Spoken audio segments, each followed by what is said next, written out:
चटगांव शहर से कुछ ही दूरी पर एक सुनसान गांव के आगोश में छिपा है एक भयानक रहस्य, जिसका नाम है हबला दिघी। गांव वालों के लिए ये एक वर्जित जलाशय है। लोगों का मानना है कि इस दिघी के निर्मल पानी के नीचे एक भयानक जिन्न या कोई बुरी शक्ति निवास करती है। दिघी की सतह पर कभी कभी उभरने वाली पेड़ों की उलझी हुई जड़ें मानो मौत का ही इशारा हों। मोहम्मद मुराद हुसैन के व्यवस्थित मगर अभावग्रस्त संसार में ये दिघी एक विनाशकारी तूफान लेकर आई। अपनी दिव्यांग बेटी का बिस्तर धोने के अपराध में समाज के ताने न सह पाने के कारण मुराद की मां ने एक दिन जिद में आकर उस वर्जित दिघी की ओर कदम बढ़ा दिए और वहीं से शुरू हुई एक रोंगटे खड़े कर देने वाली त्रासदी। ये महज भूतों की कहानी नहीं है, ये गरीबी, अलौकिक भय और विश्वासघात का एक क्रूर इतिहास है, जहां एक गलत फैसले और एक तांत्रिक की साजिश के चलते तिल तिल कर पूरा एक परिवार तबाह हो जाता है। प्रिय दोस्तों, अस्सलाम वालेकुम। मेरा नाम मोहम्मद मुराद हुसैन है। मेरा जन्म और पालन पोषण 12 औलियाओं की धरती बंदरगाह शहर चटगांव में हुआ। अपने जीवन की इस कहानी को शुरू करने से पहले आइए मैं आपको अपने परिवार से थोड़ा परिचित करा दूं। शहर से कुछ ही दूरी पर एक सुनसान गांव में हमारा छोटा सा संसार है। माता पिता, दादा दादी और हम 3 भाई बहन, कुल मिलाकर हमारा एक निम्न मध्यम वर्गीय परिवार है। मेरे पिता पेशे से एक साधारण किसान हैं। मेरी 2 छोटी बहनों में सबसे छोटी अल्हम्दुलिल्लाह पूरी तरह स्वस्थ है, लेकिन मुझसे ठीक छोटी वाली बहन विशेष है। साफ शब्दों में कहें तो वो गंभीर रूप से मानसिक दिव्यांग है। उसमें चलने फिरने या बात करने की भी ताकत नहीं है। दिन का अधिकांश समय वो बिस्तर पर ही लेटी रहती है। मल मूत्र त्यागने से लेकर सब कुछ वहीं करती है। और मेरी माँ, वो बिना किसी घृणा के बेहद ममता के साथ दिन रात उसका बिस्तर साफ करती रहती हैं। फिर भी इस सेवा के बदले माँ को समाज और परिवार के ताने सहने पड़ते हैं। कई लोग दबी जबान में, यहाँ तक कि मुंह पर भी कह देते हैं कि मेरी ये बहन माँ के किसी गुप्त पाप का नतीजा है। उनकी नज़र में माँ के उस पाप की सज़ा के तौर पर ही ऐसी संतान ने जन्म लिया है। वो पाप क्या था, ये शायद कहानी में आगे चलकर आप खुद ही समझ जाएंगे। खैर, उस समय मेरी उम्र बहुत कम थी। फिर भी माँ का बोझ हल्का करने के लिए मैं बहन की देखभाल करता था और पिताजी के साथ खेतों में भी हाथ बटाता था। गरीबी के कारण पढ़ाई लिखाई ज़्यादा आगे नहीं बढ़ सकी और कम उम्र में ही परिवार की जिम्मेदारी उठाने के लिए मुझे काम पर लगना पड़ा। दादा दादी और माता पिता के असीम प्यार के साए में मैं धीरे धीरे बड़ा होने लगा। अब आते हैं हमारे गांव की एक रोंगटे खड़े कर देने वाली घटना पर। गांव से कुछ ही दूर एक विशाल जलाशय है जिसका नाम है हबला दीघी। इस दीघी से जुड़ा एक भयानक रहस्य है जिसे मैं अपने जन्म के बाद से ही सुनता आ रहा हूं। उस शांत दीघी की सतह पर साल में 1 या 2 बार एक अजीब सा मंजर दिखाई देता है। पानी की गहराइयों से धीरे धीरे उलझे हुए पेड़ के ऊपरी हिस्से जैसा कुछ ऊपर उभर आता है, बिल्कुल किसी सदियों पुराने बरगद के पेड़ की मरी हुई जड़ों जैसा। पानी के ऊपर करीब 1 हाथ जितनी ऊंचाई तक वो 5-10 मिनट तैरता है और फिर खामोशी से वापस गहराइयों में समा जाता है। ये हबला दीघी हमारे गांव में एक वर्जित जलाशय के रूप में जानी जाती है। डर के मारे कोई वहां ना कचरा फेंकता है, न पेशाब करता है और ना ही नहाने के लिए पानी में उतरता है। लोगों का कहना है कि एक समय जो लोग हिम्मत करके इस दीघी में डुबकी लगाते थे, वे पानी के नीचे आंखें खोलते ही एक खौफनाक मंजर देखते थे। पेड़ की जड़ों में लिपटी एक विशाल और भयानक मानवाकृति। गोताखोर पानी के नीचे उस डरावने साए को देखकर इतना घबरा जाते थे कि फिर उधर जाने की किसी की हिम्मत नहीं होती थी।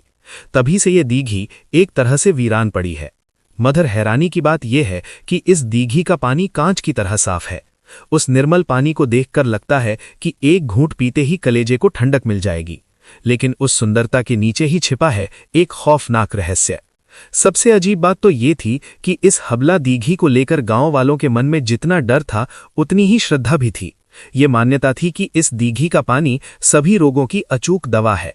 मुसीबतों से बचने या गंभीर बीमारियों से छुटकारा पाने के लिए कई लोग बोतलों में भरकर ये पानी ले जाते थे और बड़ी श्रद्धा से पीते भी थे। मैंने सुना है कि इससे कई लोगों को फायदा भी हुआ है। एक और अजीब बात थी, जब भी पानी के नीचे से वो विशाल पेड़ का ऊपरी हिस्सा उभरता तो हिंदू धर्म को मानने वाले लोग दीघी के किनारे जमा हो जाते। उलूध्वनि और शंख की आवाजों से पूरा माहौल गूंज उठता। वे मोमबत्तियां जलाकर और धर्म ग्रंथ सामने रखकर उस तैरती हुई जड़ को देवता मानकर उसकी पूजा करते। यानी डर के साथ साथ ये एक पवित्र स्थान के रूप में भी जाना जाता था। इसी तरह दिन बीत रहे थे। मैं धीरे धीरे किशोरावस्था पार कर जवानी की दहलीज पर कदम रख रहा था, लेकिन हमारा पारिवारिक संकट गहराता जा रहा था। मेरी बीमार बहन बिस्तर पर ही सब कुछ कर देती थी। माँ जब उन गंदे कपड़ों और चादरों को धोने के लिए गांव के किसी दूसरे तालाब पर जाती तो मुसीबत खड़ी हो जाती। तालाब के मालिक माँ को देखते ही मारने को दौड़ते, गंदी गालियां देते हुए कहते, अपनी बेटी के ये नापाक कपड़े हमारे तालाब में क्यों लाई हो, खबरदार जो दोबारा इस घाट पर दिखी। रोज रोज ये जलालत सहना माँ के लिए अब नामुमकिन होता जा रहा था। गांव के लगभग सभी तालाबों में माँ का जाना मना हो गया। एक दिन रात के वक्त हम सब खाना खाने बैठे थे, तभी माँ ने बेहद निराश स्वर में कहा, बेटी के ये गंदे कपड़े धोने के लिए अब कोई जगह नहीं बची है। सोचती हूँ कल से इन्हें हबला दीघी पर ही ले जाऊंगी। ये बात सुनते ही दादी के हाथ में चावल का कौर रह गया और वो चौंक उठी। कड़े स्वर में सावधान करते हुए बोली, खबरदार बहू, भूल कर भी ऐसा मत करना। मुलाद की माँ, मैं तुम्हें चेता रही हूं। हबला दिघी एक पवित्र जगह है, वहां कोई थूकता भी नहीं है। अगर तुम वहां नापाक चीजें धोने जाओगी तो तुम्हारी बेटी का भयानक नुकसान होगा, शायद वो बचे भी नहीं। भूल कर भी ये विनाशकारी फैसला मत लेना। माँ ने तब बेबस होकर दादी से पलटकर पूछा, तुम्हें क्या करूं माँ? लोग मुझे जलील करते हैं, धोने नहीं देते। मैं ये गंदगी कहाँ फेंकूं? दादी ने कहा, जरूरत पड़े तो रात के अंधेरे में छिपकर दूसरों के तालाब में धो आना, लेकिन खबरदार हबला दिघी में मत जाना। लेकिन माँ की जिद और हालात के दबाव ने उन्हें दूसरे रास्ते पर मोड़ दिया। इसके कुछ दिन बाद की घटना है। मैं और पिताजी खेत में धान लगा रहे थे। काम के बीच पिताजी किसी जरूरत से खेत से थोड़ा दूर गए। मैं अकेला काम कर रहा था। अचानक मेरी नजर दूर सड़क पर पड़ी। माँ सिर पर एक बड़ा थैला लिए तेज कदमों से जा रही थी। देखते ही मैं समझ गया कि माँ कुछ छिपा रही हैं। मैं काम छोड़कर दौड़कर माँ के सामने जा खड़ा हुआ। हाँफते हुए मैंने पूछा, माँ, तुम कहाँ जा रही हो? माँ ने फुसफुसाते हुए कहा, चुप रह, कोई सुन लेगा। मैं हबला दिघी जा रही हूं। तेरी बहन की गंदी गुदड़ियां यानी बिस्तर धोनी है। थैले में ले लिया है ताकि कोई देख न ले। दरअसल उस समय गांव में हैंडपंप गिने चुने थे। एक दो हैंडपंपों पर लोग घंटों लाइन लगाकर पानी भरते थे। वहां ऐसी गंदी चीजें धोने का मौका ही नहीं था, इसलिए माँ के सामने और कोई रास्ता नहीं बचा था। फिर भी मैंने डरते डरते कहा, लेकिन माँ, दादी ने मना किया था ना, कहा था कि वहां जाने से खतरा होगा। तुम जानबूझकर उस वर्जित दिघी में क्यों जा रही हो? हमारा कोई बड़ा नुकसान हो सकता है। माँ ने तब जिद में आकर कहा, खतरा होता है तो हो, मुझे तो कपड़े धोने ही हैं। कपड़े नहीं धोऊंगी तो मेरा काम कैसे चलेगा? ये कहकर माँ उस शापित दिघी की ओर बढ़ गई। मैं फिर से पिताजी के साथ धान लगाने लगा। काम के दबाव में मैं माँ की बात पूरी तरह भूल गया। ज़ोहर की अजान के बाद जब पेट भूख से बिलबिलाने लगा तो मैंने पिताजी से कहा, अब्बा, चलिए अब खाना खा आते हैं। पिताजी बोले, बस थोड़ा सा काम बाकी है, उसे निपटा कर ही हम बाप बेटे साथ चलेंगे। काम खत्म करके जब हम घर लौटे तो देखा कि कोहराम मचा हुआ है। दादी आंगन में पागलों की तरह इधर उधर दौड़ रही हैं और चिल्लाकर माँ को बुला रही हैं। मुझे देखते ही दादी रो पड़ी, तेरी माँ किस चूल्हे में जा मरी? तुम लोग खाकर काम पर गए थे, अब वापस आओगे लेकिन घर में खाना परोसने वाला ही कोई नहीं है। मुझे तब भी याद नहीं आया कि मैंने माँ को दिघी की तरफ जाते देखा था। हमने इस घर उस घर हर जगह ढूंढा, लेकिन माँ का कोई पता नहीं चला। भूख से पीठ में ऐंठन हो रही थी। मजबूर होकर दादी ने हमें आलू का भरता और दाल भात परोस दिया। हम जल्दी जल्दी खा रहे थे। अचानक खाने का कौर मुंह में लेते ही मुझे सुबह का वो दृश्य याद आ गया। मैं चिल्ला पड़ा, ओ दादी, मुझे याद आया, माँ को तो मैंने सुबह हबला दिघी की तरफ कपड़े धोने जाते देखा था। ये सुनते ही दादी ने खाना छोड़कर चीखते हुए कहा, अरे हरामजादे, ये बात तू इतनी देर बाद बता रहा है? पिताजी और दादी खाना छोड़कर पागलों की तरह दिघी की ओर दौड़े। उनके पीछे पीछे गांव वाले और मैं भी हाथ धोकर भागा। दिघी के घाट पर जाकर जो देखा से खून जम गया। घाट पर बीमार बहन के कुछ गंदे कपड़े पड़े थे और कुछ कपड़े सड़े हुए पानी पर तैर रहे थे। पानी पर मां की एक चप्पल भी अकेली तैर रही थी, लेकिन मां नहीं थी। लोग कहने लगे, उस पेड़ रूपी जिन ने पक्का मां को पानी के नीचे खींच लिया है। मोहल्ले के जवानों ने दिघी में उतरकर कई बार डुबकी लगाई, लेकिन मां का कुछ पता नहीं चला। डर के मारे कई लोग तो उतरना ही नहीं चाहते थे। दोपहर से शाम हुई, शाम से रात हुई, लेकिन मां नहीं लौटी। रात के 12 बजे के करीब दादी ने पिताजी को दिघी के पानी से खींचकर बाहर निकाला। पिताजी फूट फूट कर रो रहे थे और बार बार मुझे कोस रहे थे। तू तो मेरे साथ ही था, तूने मुझे पहले क्यों नहीं बताया? मैं कोई जवाब नहीं दे पा रहा था, बस आंसुओं में बह रहा था। मेरी 12-13 साल की छोटी सी दुनिया तब पूरी तरह अंधेरी हो गई थी। अगले दिन सुबह एक तांत्रिक कविराज को लाया गया। उसने दिघी का एक गिलास पानी हाथ में लेकर बुदबुदाते हुए कुछ पढ़ा, फिर सिहर कर बोला, मेरे बस में कुछ नहीं है। इस महिला को इस दिघी के एक शक्तिशाली जिन ने कैद कर रखा है। मैं उसके सामने खड़ा नहीं हो सकता। तांत्रिक के चेहरे पर दहशत साफ थी।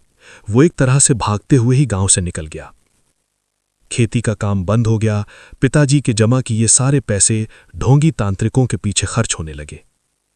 जब सब ने हार मान ली कि मां अब नहीं रही, मां हमेशा के लिए लापता हो गई हैं, तब मैं रोज दिघी के किनारे बैठकर अम्मा अम्मा चिल्लाकर रोता था।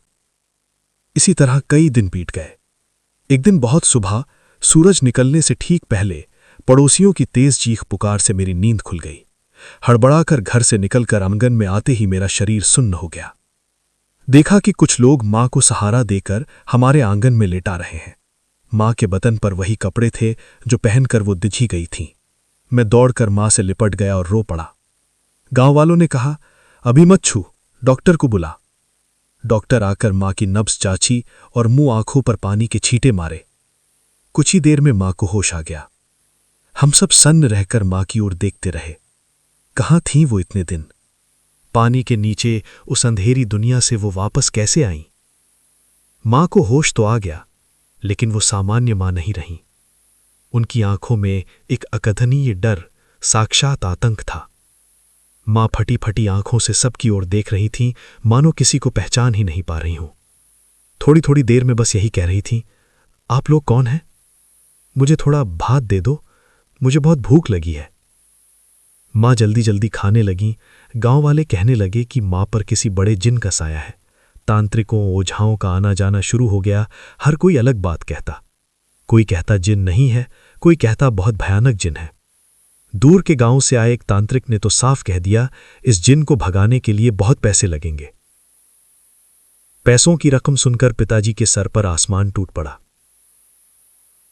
वो पैसा जुटाने के लिए हमारे सर छिपाने की एकमात्र जगह, हमारी जमीन जायदाद भी बेचनी पड़ती। पिताजी पूरी तरह हताश हो गए। ये बात सुनते ही दादी के हाथ में चावल का कौर रह गया और वो चौंक उठीं। कड़े स्वर में सावधान करते हुए बोली, खबरदार बहू, भूलकर भी ऐसा मत करना। मुराद की माँ, मैं तुम्हें चेता रही हूं। हबला दीघी एक पवित्र जगह है, वहां कोई थूकता भी नहीं है। अगर तुम वहां नापाक चीजें धोने जाओगी तो तुम्हारी बेटी का भयानक नुकसान होगा, शायद वो बचे भी नहीं। भूलकर भी ये विनाशकारी फैसला मत लेना। मां ने तब बेबस होकर दादी से पलटकर पूछा, तो मैं क्या करूं मां? लोग मुझे जलील करते हैं, धोने नहीं देते। मैं ये गंदगी कहां फेंकूं? दादी ने कहा, जरूरत पड़े तो रात के अंधेरे में छिपकर दूसरों के तालाब में धो आना, लेकिन खबरदार हबला दीघी में मत जाना। लेकिन मां की जिद और हालात के दबाव ने उन्हें दूसरे रास्ते पर मोड़ दिया। इसके कुछ दिन बाद की घटना है। मैं और पिताजी खेत में धान लगा रहे थे। काम के बीच पिताजी किसी जरूरत से खेत से थोड़ा दूर गए। मैं अकेला काम कर रहा था। अचानक मेरी नज़र दूर सड़क पर पड़ी। मां सिर पर एक बड़ा थैला लिए तेज कदमों से जा रही थीं। देखते ही मैं समझ गया कि मां कुछ छिपा रही हैं। मैं काम छोड़कर दौड़कर मां के सामने जा खड़ा हुआ। हाफते हुए मैंने पूछा, मां, तुम कहाँ जा रही हो? मां ने फुसफुसाते हुए कहा, चुप रह, कोई सुन लेगा। मैं हबला दीघी जा रही हूं। तेरी बहन की गंदी गुदड़ियां धोनी हैं। थैले में ले लिया है ताकि कोई देख ना ले। दरअसल उस समय गांव में हैंडपंप या ट्यूबवेल गिने चुने थे। 1-2 हैंडपंपों पर लोग घंटों लाइन लगाकर पानी भरते थे। वहां ऐसी गंदी चीजें धोने का मौका ही नहीं था। इसलिए मां के सामने और कोई रास्ता बचा नहीं था। फिर भी मैंने डरते डरते कहा, लेकिन मां, दादी ने मना किया था ना, कहा था कि वहां जाने से खतरा होगा। तुम जानबूझकर उस वर्जित दीघी में क्यों जा रही हो? हमारा कोई बड़ा नुकसान हो सकता है। मां ने तब जिद में आकर कहा, खतरा होता है तो हो, मुझे तो कपड़े धोने ही हैं। कपड़े नहीं धोऊंगी तो मेरा काम कैसे चलेगा? ये कहकर मां उस शापित दीघी की ओर बढ़ गईं। मैं फिर से पिताजी के साथ धान लगाने लगा। काम के दबाव में मैं मां की बात पूरी तरह भूल गया। ज़ोहर की अज़ान के बाद जब पेट भूख से बिलबिलाने लगा तो मैंने पिताजी से कहा, अब्बा चलिए अब खाना खा आते हैं। पिताजी बोले, बस थोड़ा सा काम बाकी है, उसे निपटाकर ही हम बाप बेटे साथ चलेंगे। काम खत्म करके जब हम घर लौटे तो देखा कि कोहराम मचा हुआ है। दादी आंगन में पागलों की तरह इधर उधर दौड़ रही हैं और चिल्लाकर माँ को बुला रही हैं। मुझे देखते ही दादी रो पड़ी, अरे तेरी माँ किस चूल्हे में जा मरी, तुम लोग खाकर काम पर गए थे, अब वापस आओगे लेकिन घर में खाना परोसने वाला ही कोई नहीं है। मुझे तब भी याद नहीं आया कि मैंने माँ को सुबह हबला दीघी की तरफ कपड़े धोने देखा था। ये सुनते ही दादी ने खाना छोड़कर चीखते हुए कहा, अरे हरामजादे, ये बात तो इतनी देर बाद बता रहा है। पिताजी और दादी खाना छोड़कर पागलों की तरह दीघी की ओर दौड़े। उनके पीछे पीछे गांव वाले और मैं भी हाथ धोकर भागा। दीघी के घाट पर जाकर जो देखा उससे खून जम गया। घाट पर बीमार बहन के कुछ गंदे कपड़े पड़े थे और कुछ कपड़े सड़े हुए पानी पर तैर रहे थे। पानी पर माँ की एक चप्पल भी अकेली तैर रही थी, लेकिन माँ नहीं थी। लोग कहने लगे, उस पेड़ रूपी जिन में पक्का माँ को पानी के नीचे खींच लिया है। मोहल्ले के जवानों ने दीघी में उतरकर कई बार डुबकी लगाई, लेकिन माँ का कुछ पता नहीं चला। डर के मारे कई लोग तो उतरना ही नहीं चाहते थे। दोपहर से शाम हुई, शाम से रात, लेकिन माँ नहीं लौटी। रात के 12 बजे के करीब दादी ने पिताजी को दीघी के पानी से खींचकर बाहर निकाला। पिताजी फूट फूट कर रो रहे थे और बार बार मुझे कोस रहे थे, तू तो मेरे साथ ही था, तूने मुझे पहले क्यों नहीं बताया। मैं कोई जवाब नहीं दे पा रहा था, बस आंसुओं में बह रहा था। मेरी 12-13 साल की छोटी सी दुनिया तब पूरी तरह अंधेरी हो गई थी। अगले दिन सुबह एक तांत्रिक यानी कविलाज को लाया गया। उसने दीघी का एक गिलास पानी हाथ में लेकर बुदबुदाते हुए कुछ पढ़ा, फिर सिहर कर बोला, मेरे बस में कुछ नहीं है। इस महिला को इस दीघी के एक शक्तिशाली जिन ने कैद कर रखा है, मैं उसके सामने खड़ा नहीं हो सकता। तांत्रिक के चेहरे पर दहशत साफ थी। वो एक तरह से भागते हुए ही गांव से निकल गया। खेती का काम बंद हो गया। पिताजी के जमा किए सारे पैसे ढोंगी तांत्रिकों के पीछे खर्च होने लगे। जब सबने हार मान ली कि माँ अब नहीं रही, माँ हमेशा के लिए लापता हो गई हैं, तब मैं रोज दीघी के किनारे बैठकर अम्मा अम्मा चिल्लाकर रोता था। इसी तरह कई दिन बीत गए। एक दिन बहुत सुबह सूरज निकलने से ठीक पहले पड़ोसियों की तेज चीख पुकार से मेरी नींद खुल गई। हड़बड़ाकर घर से निकलकर आंगन में आते ही मेरा शरीर सुन्न पड़ गया। देखा कि कुछ लोग माँ को सहारा देकर हमारे आंगन में लिटा रहे हैं। माँ के बदन पर वही कपड़े थे जो पहनकर वो दीघी गई थीं। मैं दौड़कर माँ से लिपट गया और रो पड़ा। गांव वालों ने कहा, अभी मत छू, डॉक्टर को बुला। डॉक्टर ने आकर माँ की नब्ज जांची और मुंह आंखों पर पानी के छींटे मारे। कुछ ही देर में माँ को होश आ गया। हम सब सन्न रहकर माँ की ओर देखते रहे। कहाँ थी वो इतने दिन? पानी के नीचे उस अंधेरी दुनिया से वो वापस कैसे आईं? माँ को होश तो आ गया, लेकिन वो सामान्य माँ नहीं रहीं। उनकी आंखों में एक अकथनीय डर, साक्षात आतंक था। माँ फटी फटी आंखों से सबकी ओर देख रही थी, मानो किसी को पहचान ही नहीं पा रही हों। थोड़ी थोड़ी देर में बस यही कह रही थी, आप लोग कौन हैं? मुझे थोड़ा भात दे दो, मुझे बहुत भूख लगी है। माँ जल्दी जल्दी खाने लगी। गांव वाले कहने लगे, माँ पर किसी बड़े जिन्न का साया है। तांत्रिकों और ओझाओं का आना जाना शुरू हो गया। हर कोई अलग बात कहता। कोई कहता जिन नहीं है, कोई कहता बहुत भयानक जिन है। दूर के गांव से आए एक तांत्रिक ने तो साफ कह दिया, इस जिन को भगाने के लिए बहुत पैसे लगेंगे। पैसों की रकम सुनकर पिताजी के सिर पर आसमान टूट पड़ा। वो पैसा जुटाने के लिए हमारे सिर छिपाने की एकमात्र जगह हमारी जमीन जायदाद भी बेचनी पड़ती। पिताजी पूरी तरह हताश हो गए, पूरी तरह। ये बात सुनते ही दादी के हाथ में चावल का कौर रह गया और वो चौंक उठीं। कड़े स्वर में सावधान करते हुए बोली, खबरदार बहू, भूलकर भी ऐसा मत करना। मुराद की माँ, मैं तुम्हें चेता रही हूं। हबला दीघी एक पवित्र जगह है, वहां कोई थूकता भी नहीं है। अगर तुम वहां नापाक चीजें धोने जाओगी तो तुम्हारी बेटी का भयानक नुकसान होगा, शायद वो बचे भी नहीं। भूलकर भी ये विनाशकारी फैसला मत लेना। माँ ने तब बेबस होकर दादी से पलटकर पूछा, तो मैं क्या करूं माँ? लोग मुझे जलील करते हैं, धोने नहीं देते, मैं ये गंदगी कहाँ फेंकूं? दादी ने कहा, जरूरत पड़े तो रात के अंधेरे में छिपकर दूसरों के तालाब में धो आना, लेकिन खबरदार हबला दीघी में मत जाना।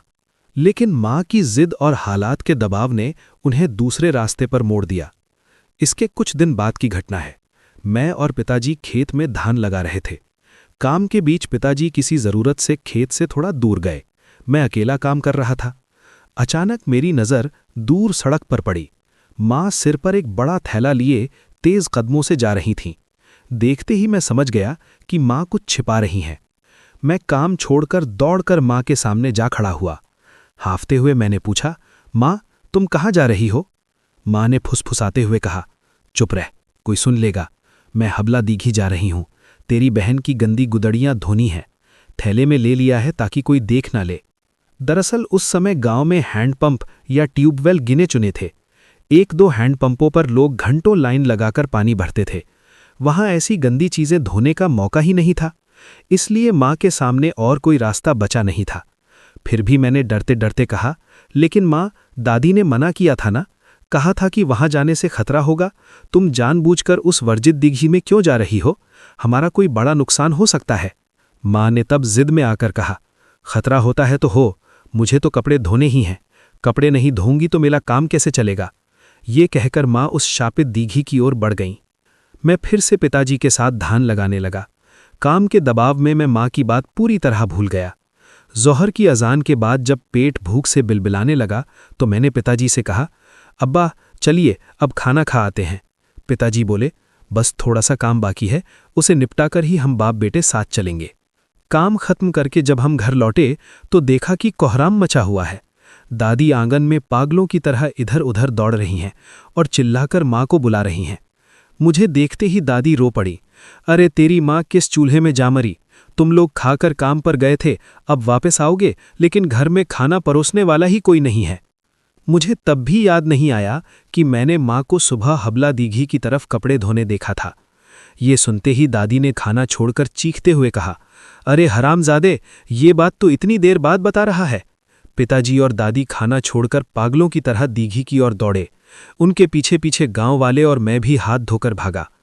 दीघी के घाट पर जाकर जो देखा उससे खून जम गया। घाट पर बीमार बहन के कुछ गंदे कपड़े पड़े थे और कुछ कपड़े सड़े हुए पानी पर तैर रहे थे। पानी पर माँ की एक चप्पल भी अकेली तैर रही थी, लेकिन माँ नहीं थी। लोग कहने लगे, उस पेड़ रूपी जिन में पक्का माँ को पानी के नीचे खींच लिया है। मोहल्ले के जवानों ने दीघी में उतरकर कई बार डुबकी लगाई, लेकिन माँ का कुछ पता नहीं चला। डर के मारे कई लोग तो उतरना ही नहीं चाहते थे। दोपहर से शाम हुई, शाम से रात, लेकिन माँ नहीं लौटी। रात के 12 बजे के करीब दादी ने पिताजी को दीघी के पानी से खींचकर बाहर निकाला। पिताजी फूट फूट कर रो रहे थे और बार बार मुझे कोस रहे थे, तू तो मेरे साथ ही था, तूने मुझे पहले क्यों नहीं बताया? मैं कोई जवाब नहीं दे पा रहा था, बस आंसुओं में बह रहा था। मेरी 12-13 साल की छोटी सी दुनिया तब पूरी तरह अंधेरी हो गई थी। अगले दिन सुबह एक तांत्रिक यानी कविलाज को लाया गया। उसने दीघी का एक गिलास पानी हाथ में लेकर बुदबुदाते हुए कुछ पढ़ा, फिर सिहर कर बोला, मेरे बस में कुछ नहीं है। इस महिला को इस दीघी के एक शक्तिशाली जिन ने कैद कर रखा है। मैं उसके सामने खड़ा नहीं हो सकता। तांत्रिक के चेहरे पर दहशत साफ थी। वो एक तरह से भागते हुए ही गांव से निकल गया। खेती का काम बंद हो गया। पिताजी के जमा किए सारे पैसे ढोंगी तांत्रिकों के पीछे खर्च होने लगे। जब सबने हार मान ली कि माँ अब नहीं रही, माँ हमेशा के लिए लापता हो गई हैं, तब मैं रोज दीघी के किनारे बैठकर अम्मा अम्मा चिल्लाकर रोता था। इसी तरह कई दिन बीत गए। एक दिन बहुत सुबह सूरज निकलने से ठीक पहले पड़ोसियों की तेज चीख पुकार से मेरी नींद खुल गई। हड़बड़ाकर घर से निकलकर आंगन में आते ही मेरा शरीर सुन्न पड़ गया। देखा कि कुछ लोग माँ को सहारा देकर हमारे आंगन में लिटा रहे हैं। माँ के बदन पर वही कपड़े थे जो पहनकर वो दीघी गई थीं। मैं दौड़कर माँ से लिपट गया और रो पड़ा। गांव वालों ने कहा, अभी मत छू, डॉक्टर को बुला। डॉक्टर ने आकर माँ की नब्ज जांची और मुंह आंखों पर पानी के छींटे मारे। कुछ ही देर में माँ को होश आ गया। हम सब सन्न रहकर माँ की ओर देखते रहे। कहाँ थी वो इतने दिन? पानी के नीचे उस अंधेरी दुनिया से वो वापस कैसे आईं? माँ को होश तो आ गया, लेकिन वो सामान्य माँ नहीं रहीं। उनकी आंखों में एक अकथनीय डर, साक्षात आतंक था। माँ फटी फटी आंखों से सबकी ओर देख रही थी, मानो किसी को पहचान ही नहीं पा रही हो। थोड़ी थोड़ी देर में बस यही कह रही थी, आप लोग कौन हैं? मुझे थोड़ा भात दे दो, मुझे बहुत भूख लगी है। माँ जल्दी जल्दी खाने लगी। गांव वाले कहने लगे, माँ पर किसी बड़े जिन्न का साया है। तांत्रिकों और ओझाओं का आना जाना शुरू हो गया। हर कोई अलग बात कहता। कोई कहता जिन नहीं है, कोई कहता बहुत भयानक जिन है। दूर के गांव से आए एक तांत्रिक ने तो साफ कह दिया, इस जिन को भगाने के लिए बहुत पैसे लगेंगे। पैसों की रकम सुनकर पिताजी के सिर पर आसमान टूट पड़ा। वो पैसा जुटाने के लिए हमारे सिर छिपाने की एकमात्र जगह हमारी जमीन जायदाद भी बेचनी पड़ती। पिताजी पूरी तरह हताश हो गए, पूरी तरह। मैंने हैरान होकर पूछा, फिरोजा आपा, आपको ये सब कैसे पता चला? वो अजीब तरह से हंसने लगी। हंसते हंसते ही बोली, मैं फिरोजा आपा नहीं हूं। मेरा दिल दहल गया। मतलब आप फिरोजा आपा नहीं हैं तो आप कौन हैं? उन्होंने गंभीर स्वर में कहा, मैं कौन हूं ये जानने की तुझे जरूरत नहीं है, तू अभी घर जा। मैं घर तो आ गया, लेकिन अगले दिन दोपहर को मैंने असली फिरोजा आपा को ढूंढ निकाला। उनसे ये पूछते ही वो भड़क गईं, तेरा दिमाग तो ठिकाने पर है ना मुराद? मैं आधी रात को दीघी के किनारे बैठकर तेरे साथ गप्पे लड़ाऊंगी? मुझे और कोई काम धाम नहीं है क्या? अब मुझे 100% यकीन हो गया, रात में जिसे मैंने देखा था वो हार्ड मास का इंसान नहीं था। मैंने दीघी में उतरने का इरादा छोड़ दिया, क्योंकि समझ गया कि वहां उतरने का मतलब है पक्की मौत। लेकिन मुझे लगा उस बहरूपीय साये ने मुझ पर हमला तो नहीं किया, बल्कि मां की याद दिलाकर मुझे सावधान ही किया। शायद वहीं से कोई मदद मिल सकती है। अगली कुछ रातों तक मैं दीघी के किनारे जाकर उस साये को पागलों की तरह ढूंढता रहा। डर को तो मैं बहुत पहले ही जीत चुका था। मेरा बस एक ही लक्ष्य था, चाहे अपनी जान चली जाए, लेकिन मां को ठीक करना है। कुछ रात ढूंढने के बाद एक दिन आधी रात को एक अदृश्य आवाज मेरे कानों में आई, बिल्कुल उन्हीं की आवाज। क्या रे मुराद, किसे ढूंढ रहा है? मैंने इधर उधर देखकर कहा, आप ही को ढूंढ रहा हूं। आप कहाँ हैं? थोड़ा सामने आइए। अंधेरे के अंदर से धीमे कदमों से एक साया आगे आया, लेकिन इस बार फिरोजा आपा के रूप में नहीं, किसी और रूप में, जिसका चेहरा ढका हुआ था। मैं उस वक्त मौत को बहुत करीब से देख रहा था, लेकिन मैंने भागने की कोई कोशिश नहीं की। मैंने सीधे पूछा, आप जिन हैं, है ना? उन्होंने जवाब दिया, हाँ। तू सब जानकर भी मेरे पास आया है, डर नहीं लगता? मैं तुझे जान से मार भी सकता हूं। मैंने सीना तान कर कहा, मार डालेंगे तो मार डालिए, बस बताइए मेरी मां क्या कभी ठीक नहीं होगी? उन्होंने आह भरकर कहा, तेरी मां ने अपनी गलती से ही ये हालत बुलाई है। उस दीघी में जो भयानक जिन रहता है, ये जानते हुए भी वो वहां नापाक कपड़े, गंदे कपड़े धोने क्यों गई थी? अपवित्र कपड़े धोकर उसने उस जिन के स्थान पर बहुत बड़ा अपराध किया है। मैंने मिन्नत करते हुए कहा, मां ने नासमझी में गलती की है। गलती करने पर तो ऊपर वाला भी माफ कर देता है, तो क्या वो जिन मां को माफ नहीं करेगा? उस रहस्यमय साये ने मेरी ओर स्थिर दृष्टि से देखकर कहा, जा अपनी मां से बोल उस जिन से माफी मांगने के लिए। मेरी मां तो पागल है, मेरी मां माफी कैसे मांगेगी? इतना कहते ही मैं खुद को रोक नहीं पाया और वहीं फूट फूट कर रोने लगा। मैं अपनी मां से बेहद प्यार करता हूं। मेरी पूरी दुनिया एक तरफ और मेरी मां एक तरफ, लेकिन आज मेरी मां के इस पागलपन के कारण मेरा पूरा घर टूटने की कगार पर है। सब कुछ बर्बाद हो रहा है। मैंने गिड़गिड़ाकर कहा, क्या मेरी मां को किसी भी तरह ठीक नहीं किया जा सकता? उन्होंने तब मुझे शांत करते हुए कहा, रो मत मुराद, रोना बंद कर।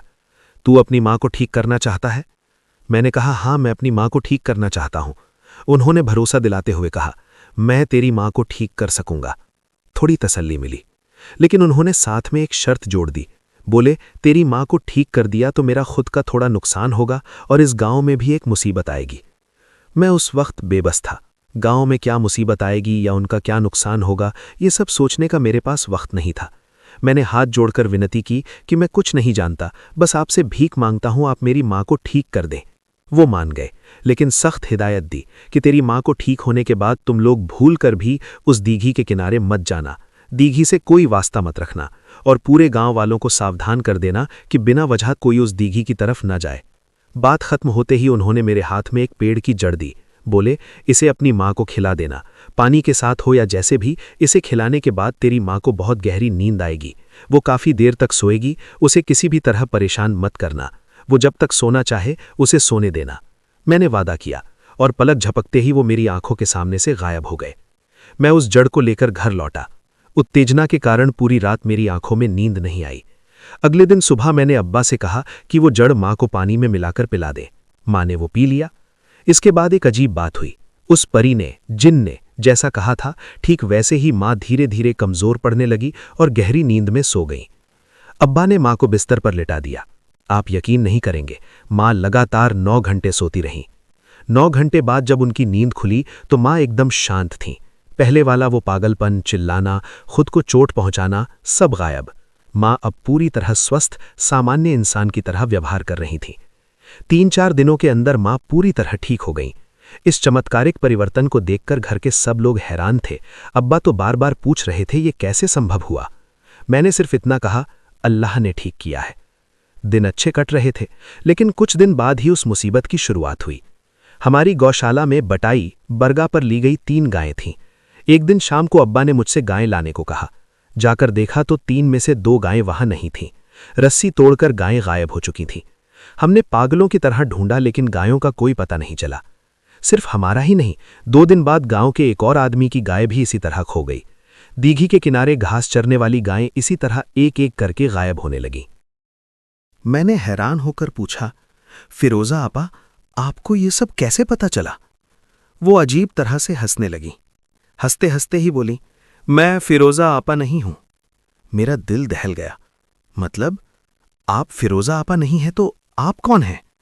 उन्होंने गंभीर स्वर में कहा, मैं कौन हूं ये जानने की तुझे जरूरत नहीं है, तू अभी घर जा। मैं घर तो आ गया, लेकिन अगले दिन दोपहर को मैंने असली फिरोजा आपा को ढूंढ निकाला। उनसे ये पूछते ही वो भड़क गईं।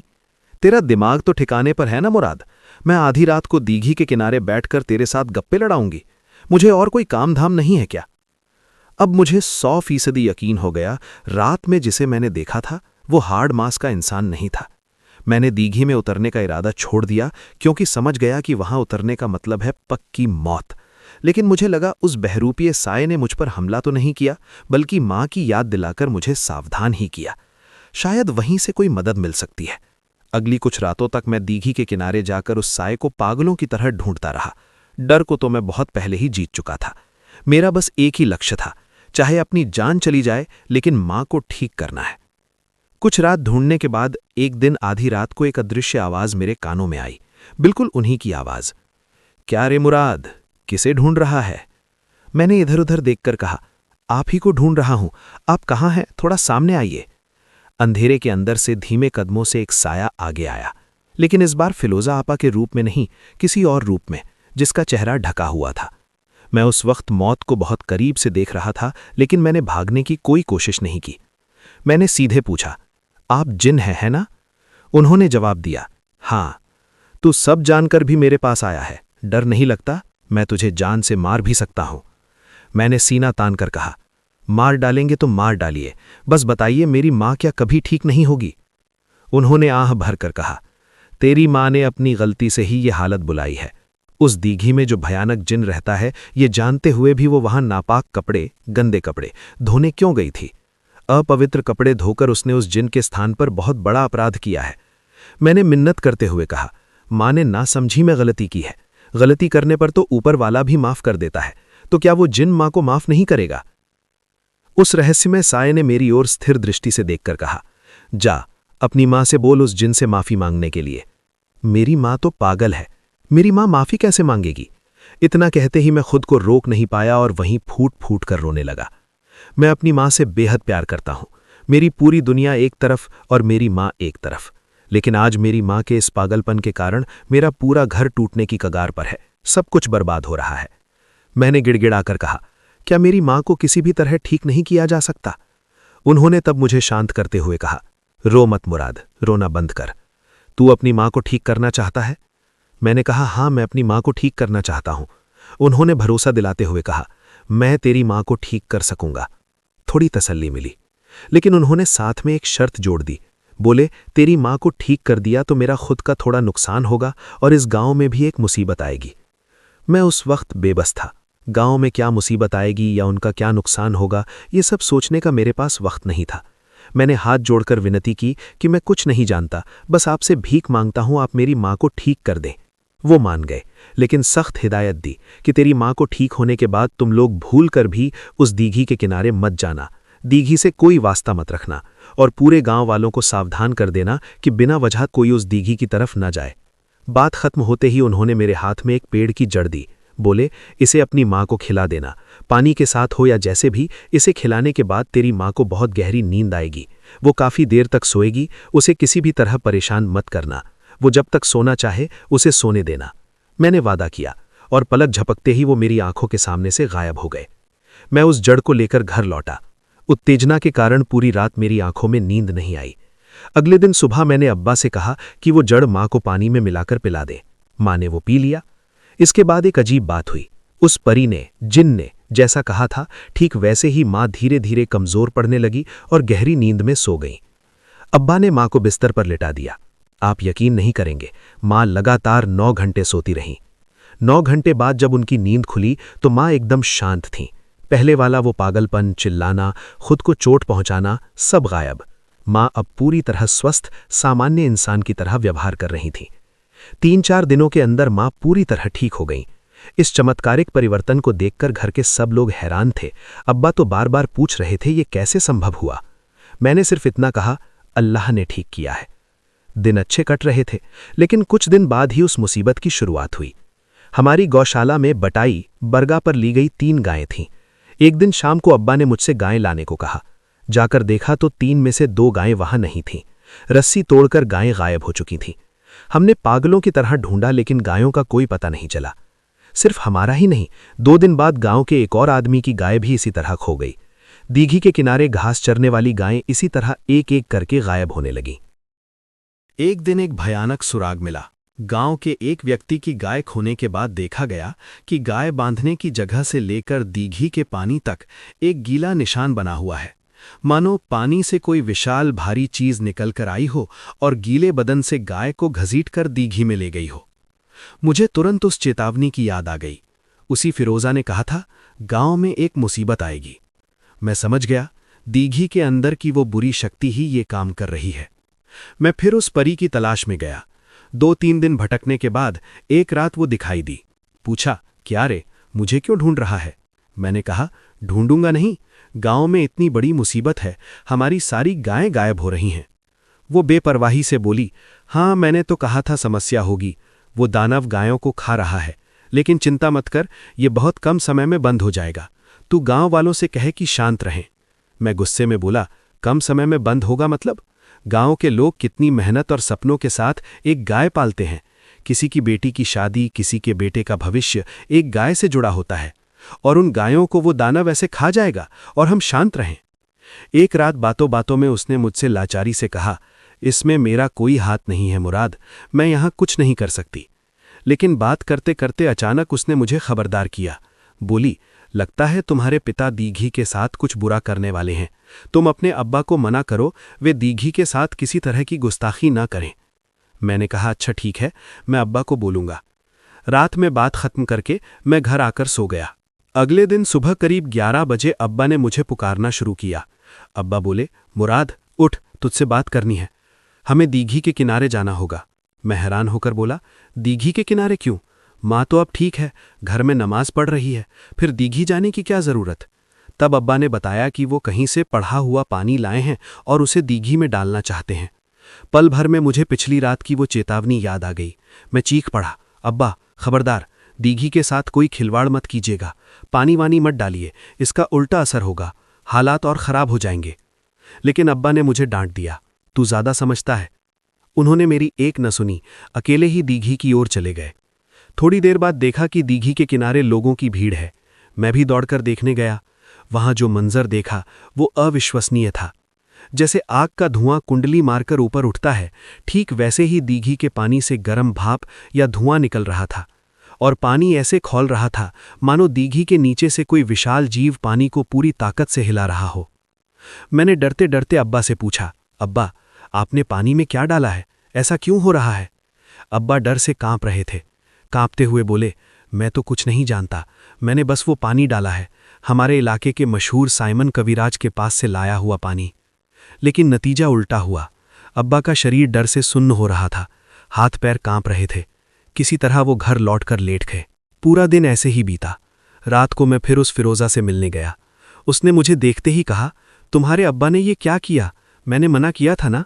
मैंने कहा, मैंने तो बहुत रोका था, लेकिन अब्बा ने सुना नहीं। तब वो गंभीर होकर बोली, तुम्हारे अब्बा पागल हो चुके हैं। मैं चौंक गया, मतलब? वो बोली, सिर्फ तुम्हारे पिता ही नहीं, तुम्हारी माँ और तुम्हारी छोटी बहन तीनों पागल हो चुके हैं। घर में सिर्फ तुम्हारे दादा को छोड़कर अब सब पागल हैं। मुझे यकीन नहीं हो रहा था। मैंने कहा, मैंने तो देखा वे शांत सो रहे हैं।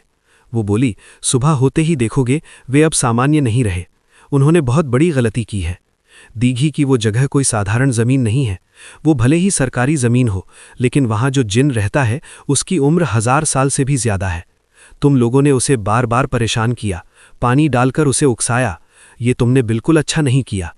तुम्हारे माता पिता को अब किसी भी तरह ठीक करना मुमकिन नहीं है। अब्बा को उसी हालत में छोड़कर मैं दौड़कर घर लौटा। घर घुसकर जो देखा उस पर यकीन करना मुश्किल था। देखा अब्बा और माँ दोनों बिस्तर पर बैठे हैं और एक दूसरे को देखकर बेवजह हंस रहे हैं। उनकी वो हंसी सामान्य नहीं थी, वो पागलों वाली हंसी थी। पास ही मेरी दिव्यांग छोटी बहन भी पागलों जैसा बर्ताव कर रही है, बड़बड़ा रही है। मुझे समझते देर नहीं लगी कि मेरा पूरा परिवार पागल हो गया है। मैं खुद को संभाल नहीं पाया और चीख पड़ा। मेरी चीख सुनकर आसपास के लोग दौड़कर आए। सब अफसोस जताने लगे, हाय हाय, पूरा खानदान ही खत्म हो गया, सब पागल हो गए।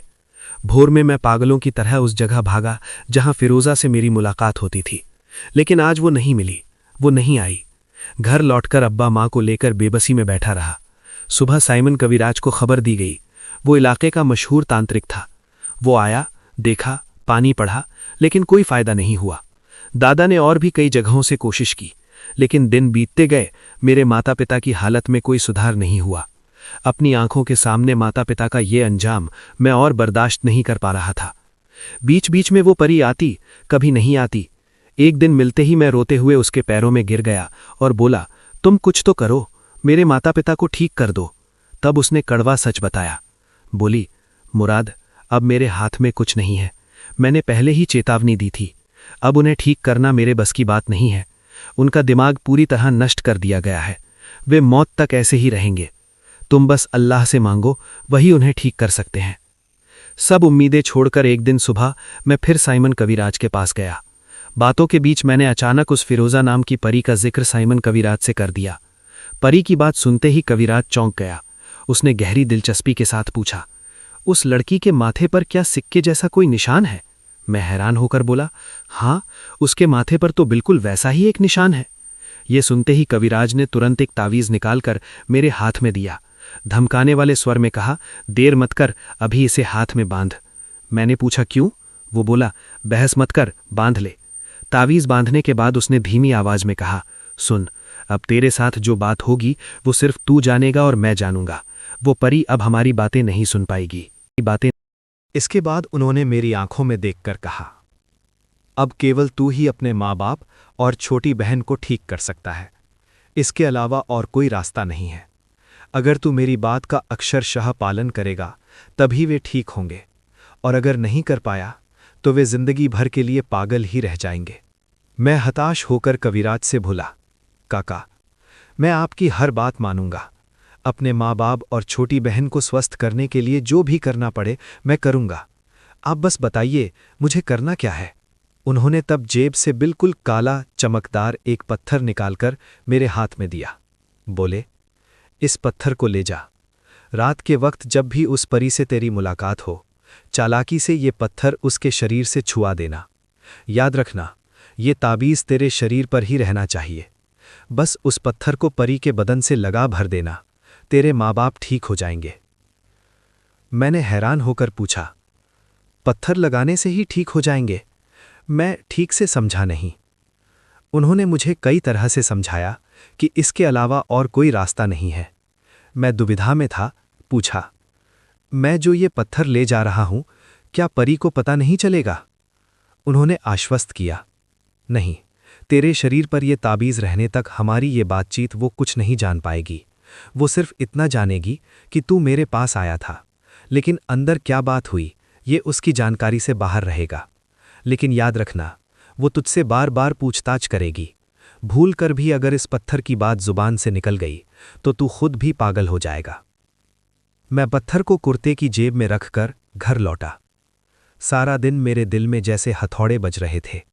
बार बार सोच रहा था, क्या ये करना ठीक होगा? अगर परी का कोई बड़ा नुकसान हो गया तो? लेकिन अगले ही पल जब अपने पागल माँ बाप और बीमार छोटी बहन की ओर देखा तो मेरा कलेजा फट गया। अपनी आंखों के सामने अपनों की ये हालत देखने से तो मर जाना बेहतर है। मैंने तय कर लिया, आज रात जो होगा देखा जाएगा। रात को दिघी के किनारे जाकर देखा, अन्य दिनों की तरह परी मेरा इंतजार नहीं कर रही थी। वो पहले से ही वहां बैठी थी। उन्हें देखकर लगा कि वो बेहद गुस्से में है, जोर जोर से सांस ले रही हैं। मैंने डरते डरते पूछा, आप इतना नाराज क्यों हैं? उन्होंने मेरी ओर ऐसी भयानक नज़र से देखा जो मैंने पहले कभी नहीं देखी थी। उस दृष्टि में हिंस्रता थी। वो गरज कर बोली, तुम्हारी इतनी हिम्मत, तुम उस ढोंगी साइमन कविराज के पास क्यों गए थे? मेरी बात उसे क्यों बताई? बोलो, उस पाखंडी के साथ तुम्हारी क्या क्या बातें हुई हैं? अगर सच नहीं बताया तो आज यहीं तुम्हें जान से मार डालूंगी। बात करते करते ही पल भर में उन्होंने रूप बदलना शुरू कर दिया।